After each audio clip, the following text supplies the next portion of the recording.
На Скопјани им е добро позната работата и заложбите на советничката група на Социјалдемократскиот сојуз на Македонија во градот Скопје во изминатите 4 години.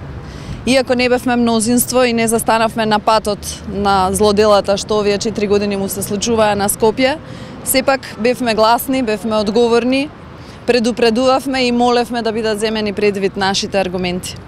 Жестоко се спротиставувавме кога беа тепани студентите на плоштадот, кога беа впишувани маркички со политички одлуки, кога беа преименувани имињата на улиците во Скопје, кога на Скопје му беше променет личниот идентитет, кога се сечеа дрва и се уништуваат цели паркови.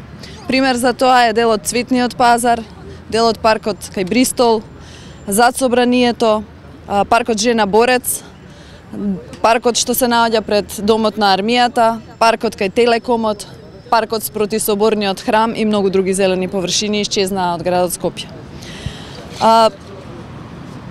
За да застанеме на патот на овие злодела и да дадеме поддршка на добри политики и на добро трошење на ионака малкуте средства кои како заедница ги имаме, ја бараме поддршката на скопјани за листата на советници на град Скопје.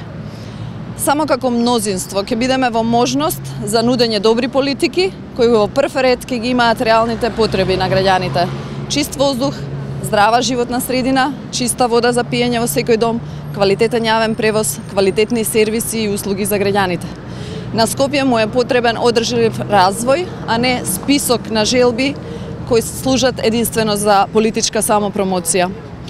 Денес сме овде да подсетиме дека, иако неколку пати го отворавме прашањето за загаденоста на воздухот, не успеавме да го убедиме градоначалникот Трајановски дека треба да направи било што треба да го помрдне Скопје од листата на најзагадени градови во Европа.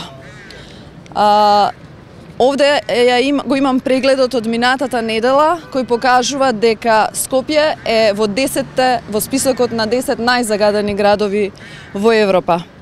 Сепак, сметам дека треба да бидеме свесни дека тоа е воздух што го дишат нашите деца, што го дишаме ние, граѓаните на Скопје, а тој воздух честопати е 20 пати позагаден од дозволените граници.